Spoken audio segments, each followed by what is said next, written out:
ውድ ጠለስ ሚዲያ ቤተሰቦች ሰላም ጤና ይስጥልን። ይህ በጠለስ ሚዲያ በአሳይ ደርቤ የሚቀርበው የሰኔ 5 ቀን 2018 ዓ.ም የዘወትር ዝግጅታችን ነው። በዛሬው ዝግጅታችን ልዩ መረጃዎችን፣ ወቅታዊ ጉዳዮችን፣ ዕለታዊ ፖለቲካዊ አጀንዳዎችን ወደ እናንተ የምናደርስ ይሆናል። ስለዚህ እንደተለመደው ሁሉ የልብ ምልክቷን በመጫና ታፕታፕ በማድረግ ኢምፕሬሽን እንዲጨምር ማለት ነው ሰብስክራይብ በማድረግ ዛሬ 200 ሰብስክራይበር እንፈልጋለን። ስለዚህ ሁላችሁም ሰብስክራይብ በማድረግ ሜምበር በመሆን ላይክ ሼር እያደረጋችሁ ፕሮግራማችንን ለሌሎች በማጋራት እስከ ፕሮግራማችን ፍጻሜ ድረስ አብራችሁ ትቆዩ ዘንድ በአክብሮት ጋብዘን በቀጥታ ወደ ዕለቱ ፕሮግራም እናልፋለን።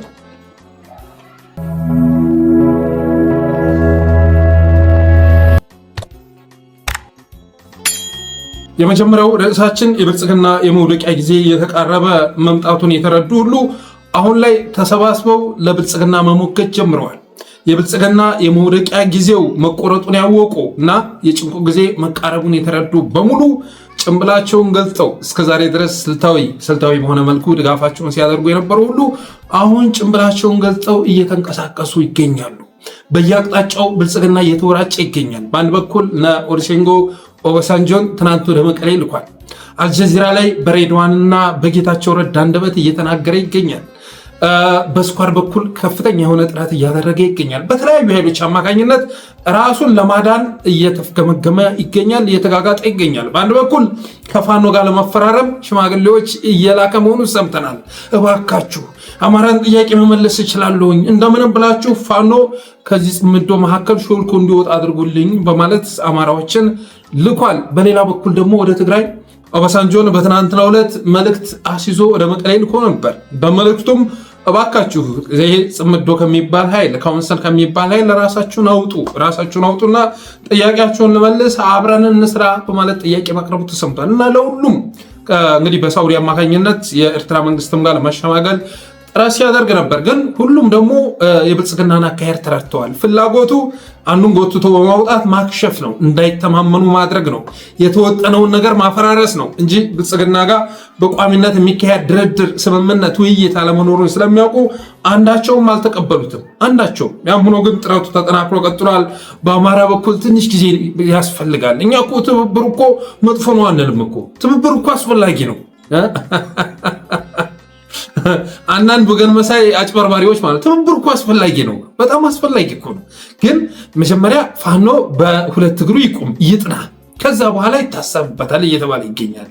ይሄ በሌላ ቋንቋ ሲገለጽ ምን ማለት መሰላችሁ? ድርድር እኮ ወሳኝ ነው፣ ግን ትንሽ ቆይ። እስከ መቼ?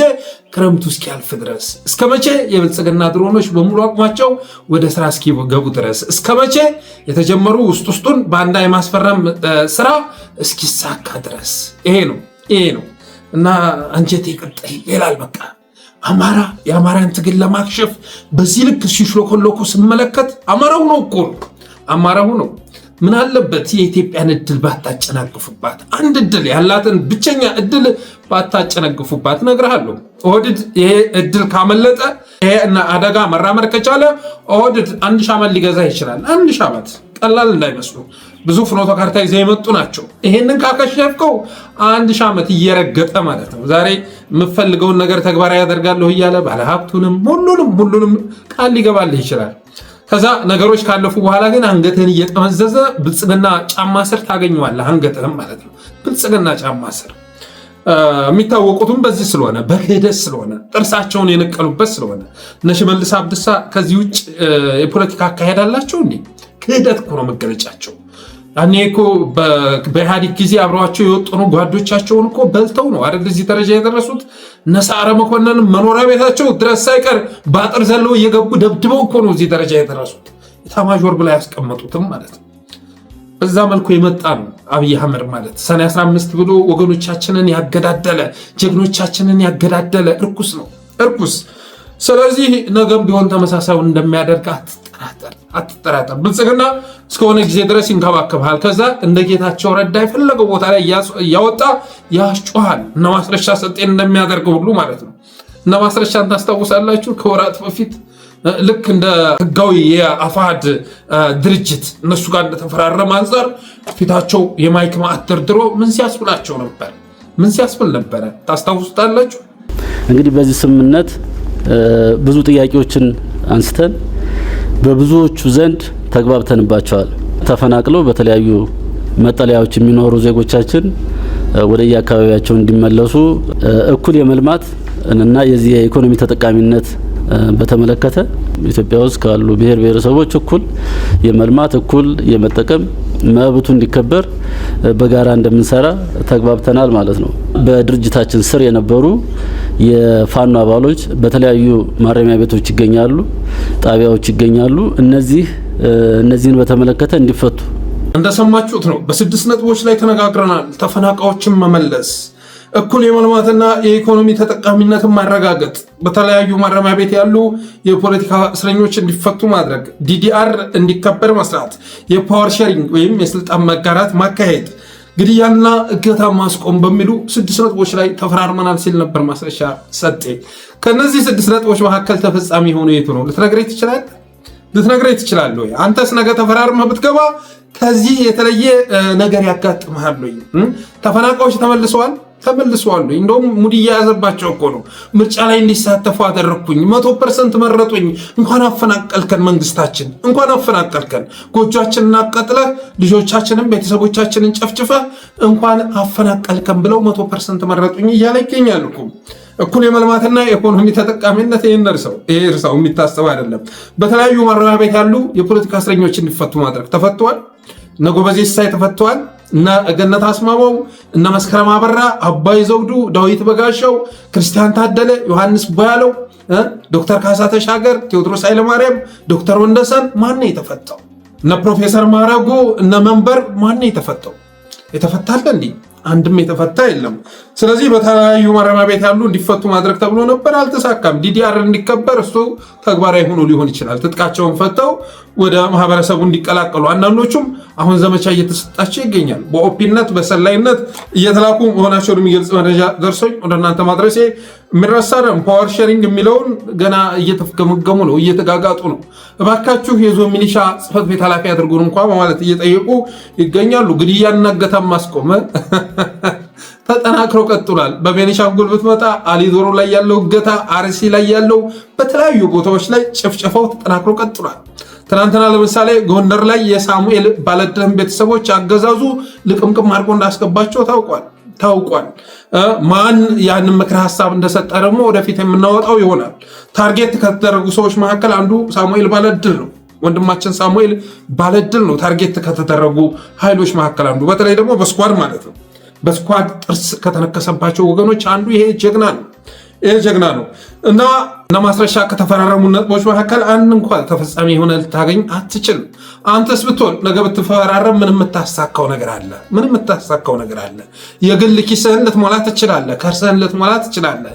ግን የኢትዮጵያን ብቸኛ እድል አክሽፈህ ወድህን ስትሞላ ትንሽ አይሸመምህም? ወንድም ጋሽ ትንሽ አይሸመምህም ወይ? የ130 ሚሊዮን ህዝብ ተስፋ አክሽፈህ ነገ ባክኖ ለሚያልቅ ገንዘብ እዚህ ግባ ለማይባል ገንዘብ ብለህ ያንን እድል ስታከሽፍ ትንሽ እንደው ውስጥ አይረበሽም? ውስጥ አይታወቅም?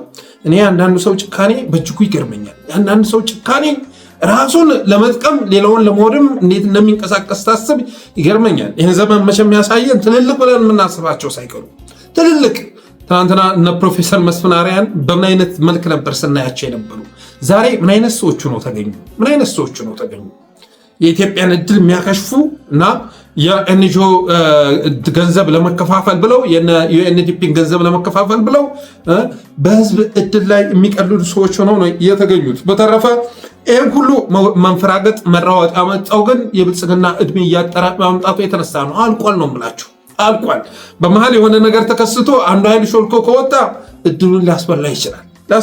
ለምሳሌ ትናንትና ኦባሳንጆ ወደ መቀሌ ሂዶ ነበር። ስለዚህ የተገባላቸውን ቃል አምነው አጅሬዎቹ ወደዚህ የሚሉ ከሆነ ይበላሉ። መበላት ነው ዕጣ ፈንታቸው።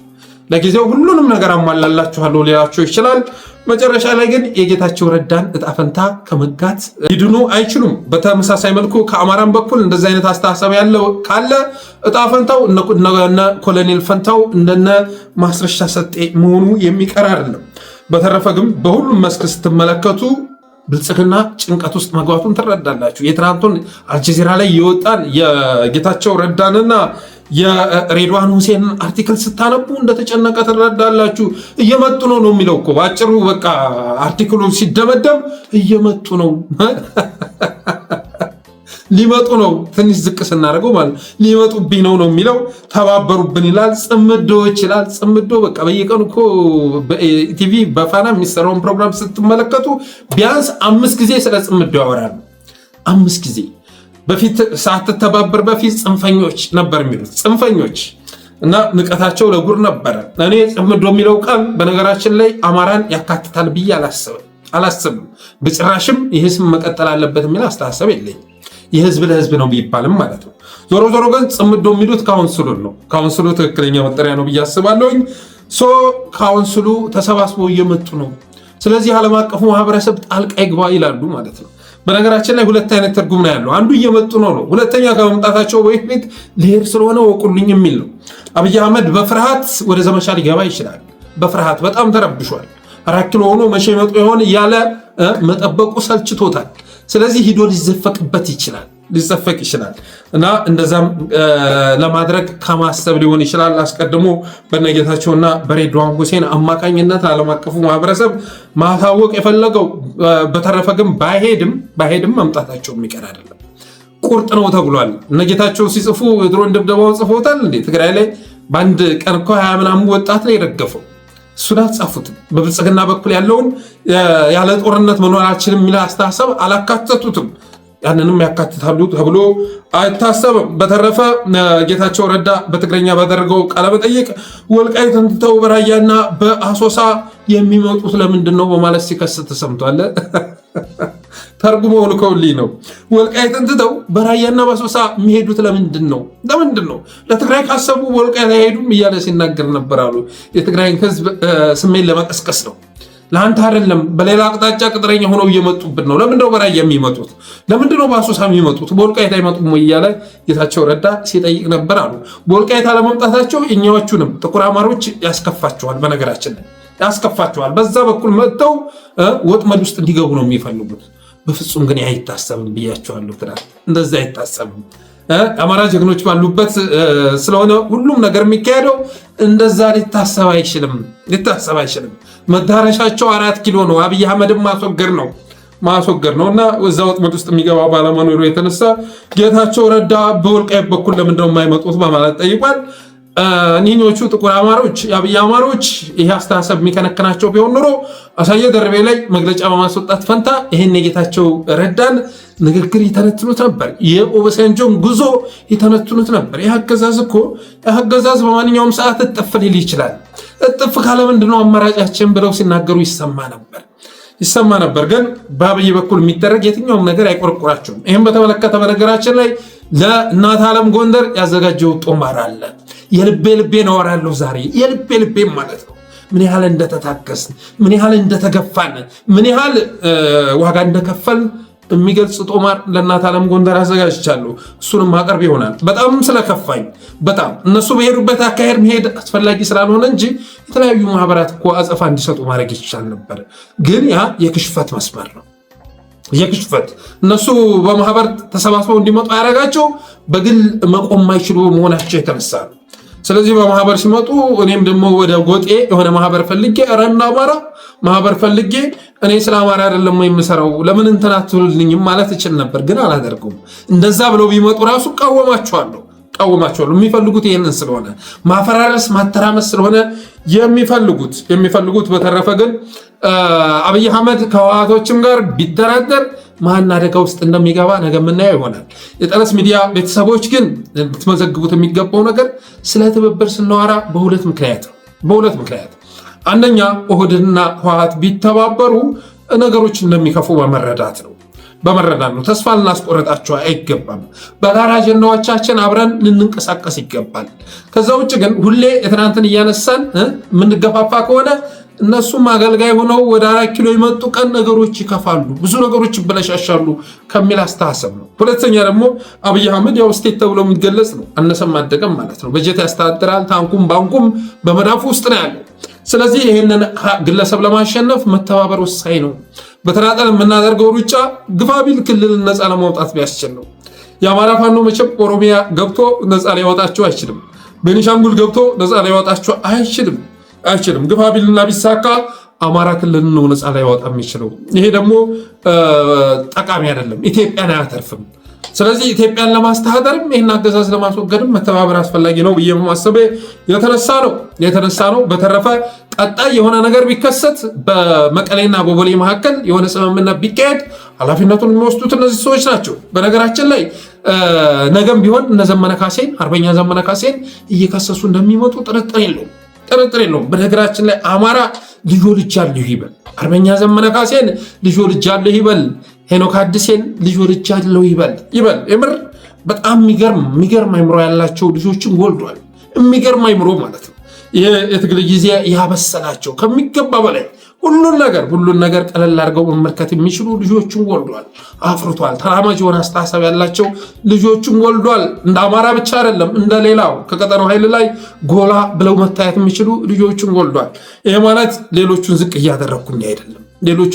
እያደረኩ አይደለም። ሸዋም ላይ ብትመጣ፣ ወሎም ላይ ብትመጣ፣ ጎንደርም ላይ ብትመጣ፣ ጎጃምም ላይ ብትመጣ ሁሉም በየመክሊቱ የአቅሙን አስተዋጽኦ እያደረገ ነው እና ነገም ቢሆን የሚወቅሱት አሁንም ዘመቻ የተከፈተው ደግሞ አርበኛ ዘመነ ካሴና በዋናነት ሄኖክ አዲሴ ላይ ስለሆነ ነው በዋናነት። እና ባለፈው እንደተናገርኩት በስም ጠቅሰው እከሌ ብለው ዘመቻ ሲከፍቱ እነዛ ሰዎች ንጹሃን መሆናቸውን ተረዱ፣ ሐቀኞች መሆናቸውን ተረዱ ያልኳችሁ ስለዛ ነው። ዘመቻ የሚከፈትባቸው በዚህ ጸረ አማራ በሆነ ኃይል የሆነ ጎጥ ውስጥ ተወሽቆ ሁል ጊዜ የአማራን እድል የሚያከሽፍ ኃይል ዘመቻ የሚከፈትባቸው ሐቀኛ ልጆች ናቸው ያልኩት ስለዛ ነው። ያንን ለማሳካት ግን ሁልህም ድጋፍ ልሰጥ ይገባል አባቴ። ዛሬ ታርጋ ለማውጣት 56 ሺህ ብር የሚጠይቅ እንደገና የብቃት ማረጋገጫ ብሎ ወደ ፈተና አስገብቼ ብር እሰራለሁ እያለ ያለህን ሀብት ሁሉ ለመንጠቅ የሚንቀሳቀስ አገዛዝ፣ ብትታገት ብትገደል ዜና ለመሆን አትበቃም የሚል አገዛዝ፣ ከዚህ አፋኝ አገዛዝ መውጣት የምትፈልግ ከሆነ እየመጣ ያለውን ነገር በጉጉት ጠብቅ። ዘመቻ ሲከፍቱበት ተከላከል። ብቸኛ ተስፋ ይሄ ነው። ካልሆነ ግን አንተ አይደለም የልጅ ልጅህ ከአንተ የተሻለ እጣ ፈንታ ሊኖራቸው አይችልም። ከአንተ የከፋ ነገር ካልሆነ በስተቀር ከአንተ የተሻለ ጊዜ ያጋጥማቸዋል ተብሎ አይጠበቅም።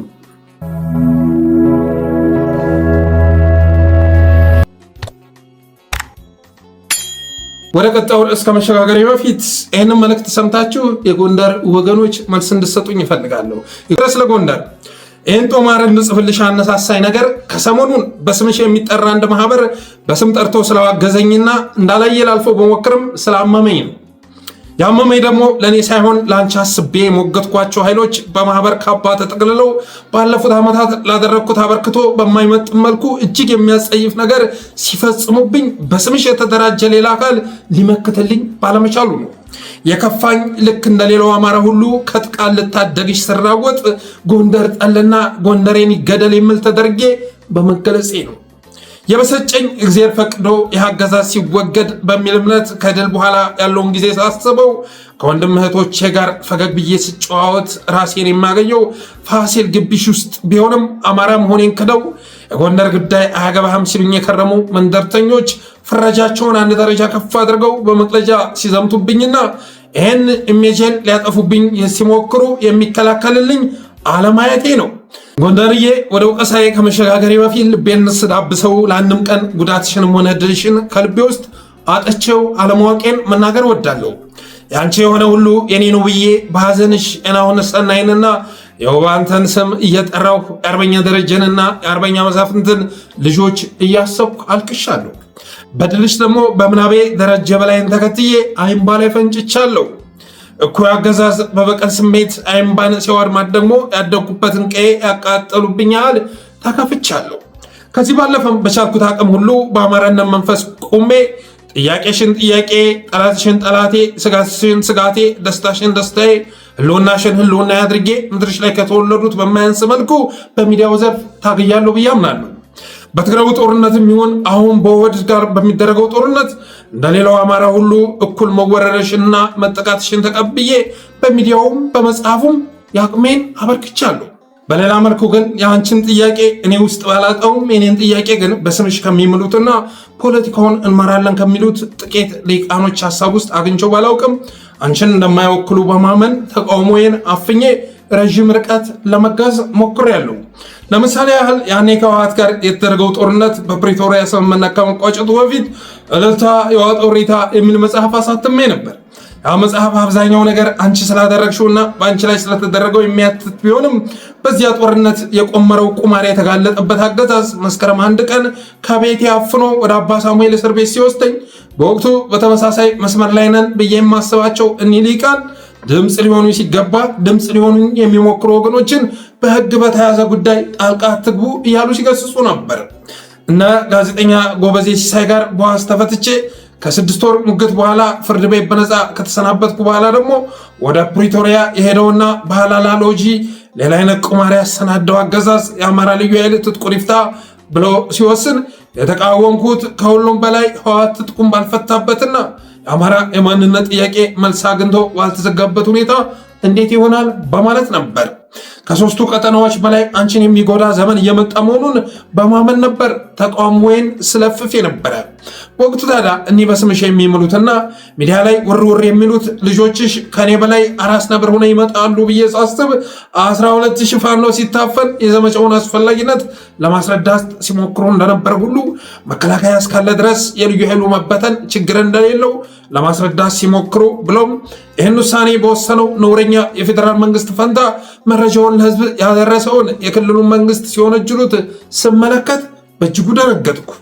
በዚህ አገዛዝ ተስፋ ማድረጋቸውን እንዲተዉ የሚያደርጓቸው ቀይ መስመራቸው ነው ብዬ ሳስብ ውሳኔያቸው አድርገው ልዩ ኃይሉ እንዲያምፅ ያደረገው ዶክተር ይልቃል ከፋለ ነው እያሉ ጸጸታቸውን ይገልጹ ጀመር። ጌታቸው ረዳና ሽመልስ አብዲሳ ሲሞዳሞዱና አማራ መጣንልህ እያሉ ሲያስፈራሩ እንዲህ አይነት ክደት እንዴት ይፈጸማል በማለት ፈንታ መርህ አልባ ግንኙነት አይጠቅምም ያሉ የአማራ ወኪሎችን እየጠቆሙ ያሳስሩ ጀመር። ከሬድዋን ሁሴንና ከአብይ አህመድ የወቅቱ በአማራ ደም የሚያሾፍ ንግግር ይልቅ የዮሐንስ ቦያለው፣ የክርስቲያን ታደለ፣ የመስከረም አበራና የመሳሰሉት የአማራ ተቆርቋሪዎች ሞጋጅ ንግግር ልባቸውን ሲረብሸው ይታይ ነበር። እንዳም ሆኖ ግን እየመጣ ያለውን ጊዜ የተረዱ ሐቀኛ ልጆችሽ እንደ ሌሎች አማራ አካባቢዎች ሁሉ መፈነናቸው አልቀረም። ይሄ ራሱን ስኳር በሚል ስም ሲጠራ የነበረው ኃይል በዚያ ውሳኔ ደስተኛ ባለመሆናቸው የተነሳ ወደ ደቡብ ጎንደር ጓ ብሎ የመጣው ኃይል በመከላከያ ጓ ተደርጎ ወደ መጣበት ተመልሷል በሚል ፖስት አሰላለፋቸውን ቢገልጹም ወጣት ልጆች ግን ትምህርታቸውንና የሥራ ገበታቸውን እየተው ጫካና ተራራውን መሙላታቸው አልቀረም።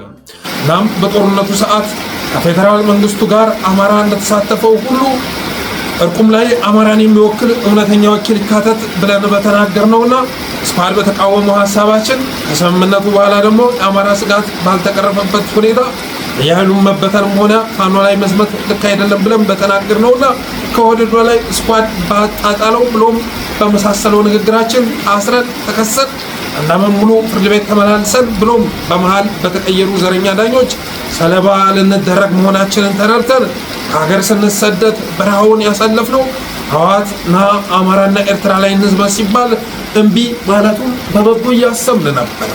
ፈጽሞ ባላሰብኩትና ባልገመትኩት ሁኔታ አማራን ያጠፋሉ ያልኳቸው ለዝበው በመገኘታቸው አማራን የሚታደጉ የቁርጥ ቀን ልጆች አልኳቸው የመጨረሻ ከሃዲ ሆነው በመገኘታቸው እየተደነቅኩ ነበር።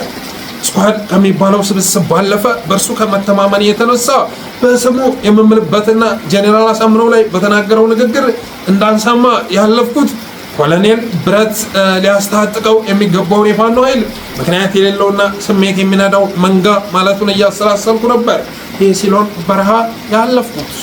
በመሆኑም ስኳድ አፍራሽ በሆነ መስመር ተሰማርቶ ፋኖን ትግል ሲከፋፈል አዲስ አበባ ላይ የሚፈጸመውን የዲሞግራፊ ለውጥ ችላ ብሎ ባህር ዳር ላይ የምስለኔ ወንበር ጠቅልሎ ለመውሰድ ሲጥመለመል ከአማራም አልፎ ለኢትዮጵያም የሚተርፍ የጀግና ስብዕና አለው ብዬ የማስበው ኮሎኔል ከወልቃይት ውጭ የትግል ምክንያት ከህወሓት ውጭ ጠላት የለም እያለ ያደነቁር ጀመረ። ስላላያ ደራና መተከል ሲጠይቅ የወልቃይት ጥያቄ ተመልሷል፣ ሌላው ከወርድ ጋር ስለሚያጣላን የኛ አጀንዳ አይደለም እያለ ይሸመጥጥ ጀመረ። ስለ ፋኖ የተናገረው የአፍ ወለምታ ነው እንዳይባል በኢትዮ ፎረምና በሌሎች ሚዲያዎች እየተመላለሰ መላ ምድሩ የተወረረበትን የአማራ ህዝብ ቀስም የሚሰብርና ለወድድ እንዲገብር የሚያበረታታ ንግግር ማድረጉን አጧጧፈው።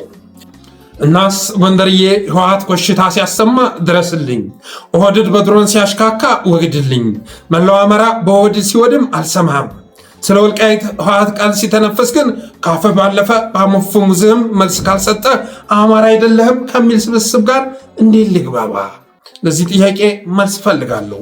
የሚያርሰው መሬት ሰላም ሆኖ ሲታየው ወልቃይቴ ነኝ የሚል የስጋት ስሜት ሲሰማው በአማራ ስም የሚሸልል በል ያለው ጊዜ ደግሞ ጎንደርንም ከአማራ ነጥቆ በጌምድር ጠቅላይ ግዛት እያለ አማራን ከሚከፋፈል ያሳሰራቸውን ጓዶቹን እስር ቤት ድረስ እየገባ ራሳቸውን መከላከል በማይችሉበት ሁኔታ በሐሰት ከሚወነጅል ከክልሉ ውጭ ሲወድም እንደነበረው አማራ ሁሉ በክልሉም ውስጥ የሚፈጸመውን የጅምላ ጭፍጨፋ የሚያጣጥል እንደ እስክንድር ያሉትን ትግል ጠላፊዎች ችላ ብሎ እንደ አርበኛ ዘመነ ካሴ ያሉትን የቁርጥ ቀን አርበኞች የሚያቃልል ከባዕድም መካከል ሻል ሻል ያሉትን የዝንጀሮ ቆንጆዎች በባት እየፈለገ የሚታገልና ከስልጣን እንድነሱ የሚጠይቅ ግልጽ ጥያቄ በፌስቡክ ገጹ ለኦህዴድ ከሚያቀብል ኃይል ጋር አብሮ መቆም የሚቻለው እንዴት ነው?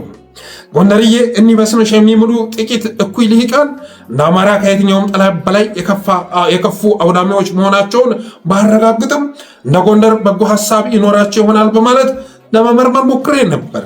ይሁንና በሁሉም አጀንዳቸው ውስጥ ኦህዴድን ከማገልገልና አማራን ከመበቀል የሚዘል ሀሳብ አላገኘሁም። ለምሳሌ ያህል ህወሓትን የሚጠሉ ይመስላሉ። ሆኖም ግን የህወሓት አውሬነት ትዝ የሚላቸው ከፋኖ ጋር ወይም ከአማራ ጋር ግንኙነት እያደረጉ ነው ብለው ሲጠረጥሩ እንጂ አብይና ጌታቸው፣ ጻድቃንና ብርሃኑ ጁላ አብረው ሲሰሩ አይደለም። ደራን መተከልና ራያን ችላ ብለው ወልቃይት ላይ ሙጭጭ ሲሉ ቢታዩም አማራና ትግራይ በየሩብ ዓመት የሚጠፋፉበት ቦታ እንዲሆን እንጂ የግጭት አጀንዳ ከመሆኑ ወጥቶ በዘላቂነት መልስ የተሰጠው ምድር እንዲሆን አይፈልጉም። ከፌዴራል መንግስት በኩል ምዕራብ ትግራይ ነው የሚል ደብዳቤ ሲወጣ በፌዴራል ስር ይሁን ተብሎ ከአማራ ክልልና ምክር ቤት ውጭ ሲወጣም ይኸውም ተሰርዞ ከአጠቃላይ ምርጫ እንዲወጣ ሲደረግም እሺ ከማለት ባለፈ ቴሽ ሲሉ የተሰሙበት ጊዜ የለም። የፋኖና ቲዲኤፍ መቀራረብ የሚያስደነግጣቸውን ያህል የቲፒኤልኤፍ እና ኦኤልኤፍ ወይም ደግሞ ኦዲፒ ግንኙነት አይረብሻቸውም።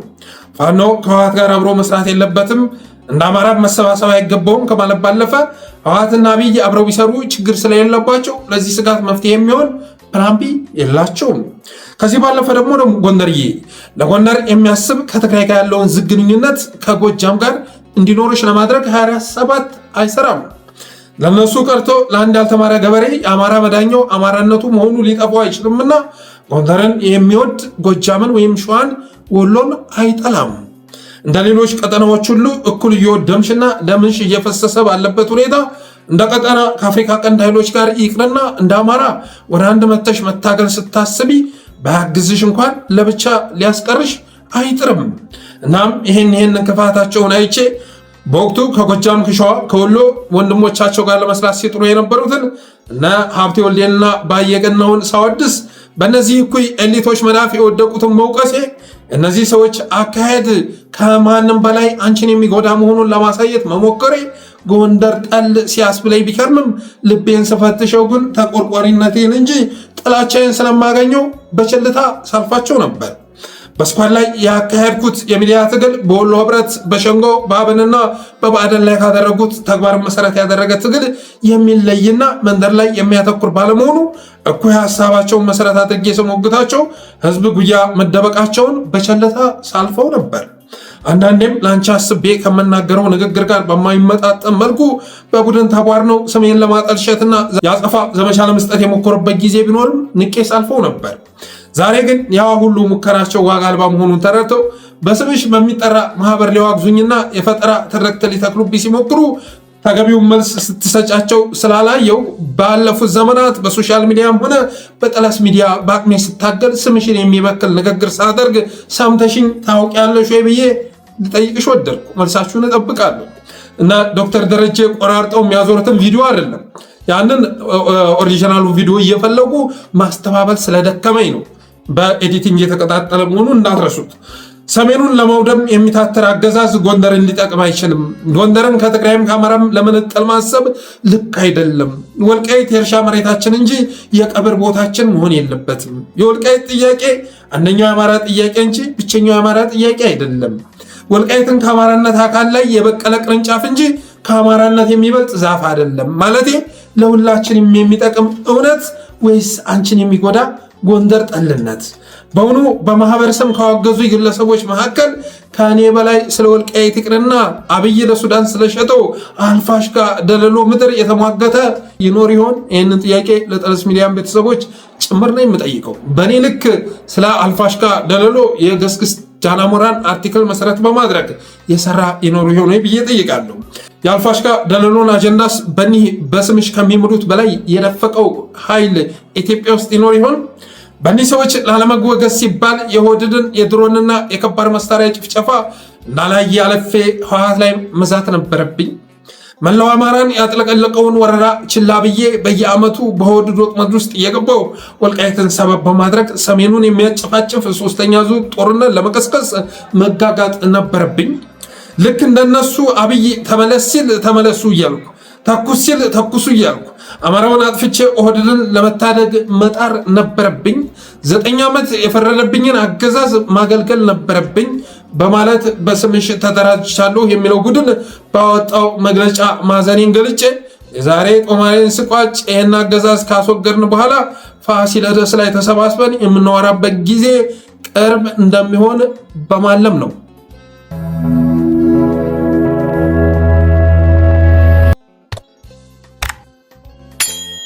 ለጎንደር ያዘጋጀው ጦማር ትንሽ ረዘም ቢልም ስላዳመጣችሁኝ አመሰግናለሁ። በዚህ ጉዳይ ላይ መደጋገም ያስፈለገኝ ትርክት እየተከሉ በመሆናቸው የተነሳ ነው። መልስ ካልሰጠው ትርክት እየተከሉ ነው። ጎንደር ጠል የሚል ስያሜ ፍረጃ እየለጠፉብኝ ስለሆነ ይሄ ደግሞ ከመጠን በላይ የምጠየፈው ከኔ አማራነት አስተሳሰብ ጋር አብሮ ማሄድ በመሆኑ የተነሳ ተገቢ መልስ መስጠት አለብኝ ብዬ በማመን የተነሳ ነው። እውነት ለመናገር ይህን አገዛዝ አስወግደን ወደ ሀገራችን ስንመለስ እንደው ሽልማቱ ምስጋናውም ውዳሴውም ይዘጋጅበታል ብዬ የማስበው ቦታ እንኳን ፋሲለደስ ነበር። ፋሲለደስ እነ ዶክተር ዳኛቸው አሰፋ ከአባ የደረቡበት አዳራሽ ውስጥ ቁጭ ብለን ትዝታችን እንዋራለን የሚል ተስፋ ነበረኝ እና እስካሁን በአደረግኩት የሚዲያ ትግል ውስጥ እኔ የጎንደርን ያስበለጥኩበት ካልሆነ በስተቀር ያሳነስኩበት ጊዜ የለም። እነዚህ ሰዎች ደግሞ አካሄዳቸውን ብትመለከቱ የሚሄዱበት አካሄድ ለጎንደርም የሚጠቅም አይደለም። ጎንደርን የሚያወድም ነው። የትኛውንም ህዝብ ፍላጎት የሚያስከብር አይደለም፣ የሚያስጠብቅ አይደለም። የግል ጥቅማቸውን ልክ የባዕደንን አይነት አካሄድ ነው የሚሄዱት። የባዕደን አይነት አካሄድ ማለት ግን ተደራጅተው በጀት ስላላቸው አገዛዙ በጀት ስለበጀተላቸው የሳይበር አርሚ ስላደራጁ የውሸት ዘመቻ እያስከፈቱ ይገኛሉ። የጎንደር ልጆች በበቂ ሁኔታ አንዳንድ ልጆች መሰጣቸው አይቻልም። ተከላክላችሁልኛል ብዬ አላስብም። እኔ ስኳድን ስታገል እኮ ለተወለድኩበት ምድር ስጋት ሆኖ ስለተገኘ እኮ አይደል እንዴ? እኔ ያለሁት የተወለድኩት ወሎ ነው። ለዛውም ከሁሉ ነገር ውጭ የሆነ አካባቢ ማለት ነው። እዛ ላይ ተጽዕኖ ስለፈጠሩብኝ አይደለም። ስኳድን የምሞግተው ለአማራ ስጋት ሆኖ በመከሰታቸው ነው። በተለይ ደግሞ የጎንደር አማራን የሚያስመታ መስመር ውስጥ የሚያወድም መስመር ውስጥ ስላገኘኋቸው ነው። የተለያዩ ጊዜያት ላይ ይሄ ቀይ መስመራቸው ነው፣ ዛሬ በቁጣ ይወጣሉ እያልኩ ሳስብ ነበር። አማራ ልዩ ኃይል ትጥቅ ይፍታ ሲባል አዎ መፍታት አለበት ብለው የመጡት እነሱ ናቸው። እነ ጀነራል ተፈራ የፕሪቶሪያው ስምምነት ላይ መገኘት አለባቸው፣ መድረኩ ላይ መገኘት አለባቸው ሲባል ተቃዋሚ ሆነው የተገኙት እነዚህ ናቸው አይደለም? እነ ሹቹ አለባቸው እና የአብን ሰዎች ናቸው ሲቃወሙ የነበሩት አይደለም? እና ፋኖ ሲታሰርም ድጋፋቸውን ሲገልጹ የነበሩ እነዚህ ሰዎች ናቸው። ወደ ደቡብ ጎንደር የመጣው ኃይል ጓ ተደርጎ ተባሯል እያሉ ሲጽፉ የነበሩ ኃይሎች ናቸው። ስለዚህ አገልጋይነታቸው ለማን እንደሆነ ገባኝ። ጌታቸው ረዳ ወደ ፌዴራል ሲመጣ እባሚያቸውን ይገልጻሉ ብዬ ነበር። ግድ አይሰጣቸውም። ትናንት እንኳ በትግረኛ በተደረገው ቃለመጠይቅ በወልቃይት በኩል ለምንድን ነው ወረራ የማይደረገው በዛ በኩል ለምንድን ነው ብሎ ጌታቸው ረዳ ሲጠይቅ አልተከላከሉትም። በፌዴራል በኩል የሚመጣ የትኛውንም መመሪያ ለመተግበር ዝግጁ የሆኑ የባዕደን ልጆች መሆናቸውን ስለተረዳው ነው ስቃወማቸው የነበረው። እና እንደዚህ አይነት ትርክት ለመገንባት ሲሞክሩ መከላከል ይጠበቅባችሁ ነበር። የጎንደር አማራዎች፣ የጎንደር ወገኖች ላለፉት 10 ዓመታት ላደረግኩት ነገር የኔ ዋጋ በዚህ መልኩ አልነበረም መመለስ የነበረበት። ምስጋና ባይቀባኝ እንኳን ፍረጃ በፍጹም አይገልጸኝም በታሪክ ማለት ነው። በተረፈ እኔ አማራ ነኝ። የተወለድኩበትን ቦታ ጎንደርና ወሎ ነው። በዚህ በኩል ወንዝ አለ፣ በሌላ በኩል ደግሞ ወለቃ አለ። ወለቃንም ስሻገር በሽሎንም ስሻገር የማገኘው የራሴን ባህል ነው፣ የራሴን ሃይማኖት ነው፣ የራሴን ወግ ነው። የራሴን ሃይማኖት ስል ኦርቶዶክስ ማለት አይደለም። እስልምናውም የኔ ነው። ወገኔ የሚያመልከው የሚከተለው ሃይማኖት በሙሉ የኔ ነው ብዬ አስባለሁ።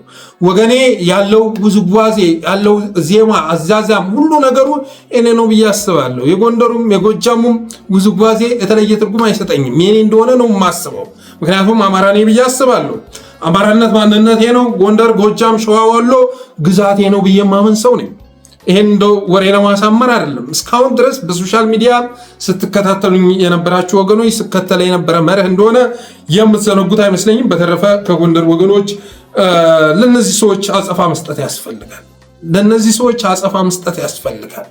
በዚህ ደረጃ ትግል ለማበላሸት እየጣሩ ወዶ ገብን እጅ ገትተው ስመው እያስገቡ በግልጽ እኮ ከነዚህ ሰዎች ጋር በየትኛው አጀንዳ አብሬ ይልቁ እነ ኢያሱን እነ ጸዳሉን እነ ቆራጡን የሚያስፈርሙ ጉዶች፣ ሌሎቻችሁም የእነሱን ፈለግ ተከተሉ እያሉ የሚቀሰቀሱ ጉዶች ጋር እንዴት አድርጌ ልቁም? ወገን እንዴት አድርጌ ልቁም? ለሌላው አማራ ጥያቄ ጭራሽ ቦታ የላቸውም። ወልቃይት ላይ ያለውን ኃይል ስትመለከት ማለት ነው። ሌላው የአማራ አካባቢ ቢወድም ግድ አይሰጣቸው እና እንደዚህ አይነት የመጨረሻ በራስ ወዳድነት የተሞላ ፖለቲካ በሌሎች ዘንድ እንዲቀቡልነት ሊኖር ይችላል። እንደዚህ አይነት ፖለቲካ ኦህዴዶች ውስጥ አለ እንዴ? ህወሓት እስከ ታገኛላችሁ ወይ? እዛ አካባቢ እንደሚቀነቀነው አይነት ፖለቲካ የተወሰኑ ግለሰቦች ማለት ነው። ከዛ ውጭማ ሌሎቹማ በክንዳችን ህልውናችን እንጽፋለን ብለው እንደሌላው አማራ ሁሉ እየወደቁ ነው አይደለም። ጎንደር ላይ እኮ ያለው ፋኖ ከሌሎቹ ቢበልጥ እንጂ የሚያንስ አይደለም፣ እየታገለ ነው።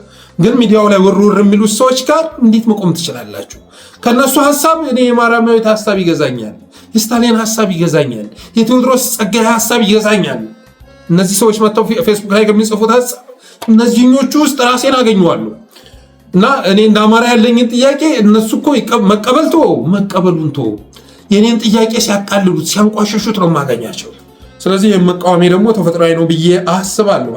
በተረፈ ግን ከመግቢያው እንደተናገርኩት ብዙ ነገሮች እየተጠናቀቁ ይገኛሉ፣ እያለቁ ይገኛሉ።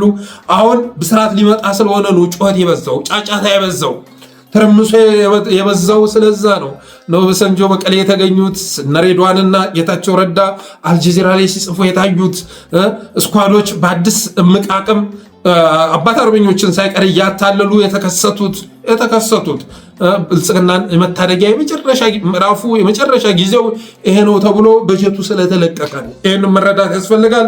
እኛ ያዝነው የህልውና ትግል ነው፣ የበጀት ጉዳይ አይደለም፣ የብር ጉዳይ አይደለም። ስለዚህ እያንዳንድ ኢትዮጵያዊ ይሄ ነገር እንዳይከሽፍ የአቅምን ማበርከት ያስፈልጋል። በተረፈ ዛሬ አንድ የተሰማ መረጃ አለ። እንደ ሙሐመድ ቧዚዚ ራሱን ያቃጠለ የአቢሲኒያ ባንክ ሰራተኛ ሞያሌ ከተማ ውስጥ ተከስቷል። ፎቶም ጭምር ቪዲዮም ጭምር ወጥቷል። ግራፊክ ስለሆነ ልናወጣው አልቻልንም። እንደ ቱኒዚያው መሐመድ ቧዚዚ ራሱን በሳት ያቃጠለ ከተማ መካከል የሞያሌ ከተማ የአቢሲኒያ ባንክ ሰራተኛ ቱኒዚያ ላይ የተከሰተውን አሳዛኝ ክስተት በራሱ ላይ መፈጸሙን የደረሰ መረጃ ያመለክታል። ምክንያቱ ምንድነው ሲባል ከባድ የስራና የኑሮ ጫና ኑሮ መቋቋም አልቻልኩም በሚል ምክንያት ራሱን ማቃጠሉ ተሰምቷል። ይሄ ጉዳይ ግን ተገቢ ነው ብዬ አላስብም። አዲስ አበባ ከኮሪደር ልማቱ ጋር ተያይዞ ከ60 በላይ ዜጎች ራሳቸውን አጥፍተዋል። እንዴት ራሳችሁን ታጠፋላችሁ? እንዴት ሰው ልጅ በህይወቱ ላይ ከወሰነ እኮ ብዙ ነገር ማድረግ ይችላል አይደል? ብዙ ነገር ማድረግ ይችላል። አገዛዙ ላይ ግፍ የፈጸሙበት ላይ ብዙ ነገር ማድረግ ይችላል። ራስን ማጥፋት ግን የመጨረሻ ተሸናፊነት ነው። ሁለተኛ ሞት ነው እና እንደዚህ አይነት ነገርም የኢትዮጵያ ህዝብ ይቀሰቅሳል ተብሎ አይታሰብም። ዛሬ ከተማ መካከል ህዝብ ተሰበሰበበት ላይ የፈለገ ነገር ራስ ላይ ብታደርግ ዙሮ የሚመለከት የለም። የኢትዮጵያ ህዝብ እንደምታየው ነው። አባቴ መንግስት እየዘረፈው ጥሪቱን ንብረቱን እየዘረፈው ሁሉ መልስ የማይሰጥ ህዝብ ተፈጥሯል። ድሮ በንብረቱ እንኳን አይደራደርም ብለን የምናስበው የአዲስ አበባ ህዝብ ጎጆ እየፈረሰ ወደ ጎዳና ሲጣል አሜን ብሎ ሲቀበል አይተናል።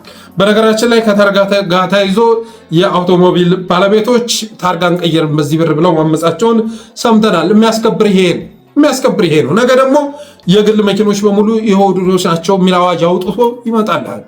እንደሚያደርግ አትጠራጥር። 56,000 ክፈል ሲል እኮ የመኪናህን 1/10 እየተቀበለ መሆኑን መረዳት አለብህ። የሙያ ሰርቲፊኬት እንደገና ላይሰንስ ማውጣት አለብህ ሲል 2% ለማድረግ ጥረት እያደረገ ነው አይደለም። የተሽከርካሪ ግብር ብሎ እየመጣለ ነው 3% ለማድረግ ማለት ነው። እንደዚህ እያለ ንብረትህን እየዘረፈ ነው። ስለዚህ የሚያዋጣው በባሌም በቦሌም ብሎ ትብብርን ደግፎ ይህን አገዛዝ ማስወገድ ነው ላለው። በተረፈ አብራችሁ ስለቆያችሁ አመሰግናለሁ። የጠለስ ሚዲያ ሜምበር ሰብስክራይበር በመሆን ስቲከሮችን ማበርከት ሚዲያችሁን አበረታቱ ብዬ ዛሬ ዝግጅቴን እቋጫለሁ። ክበሩልኝ።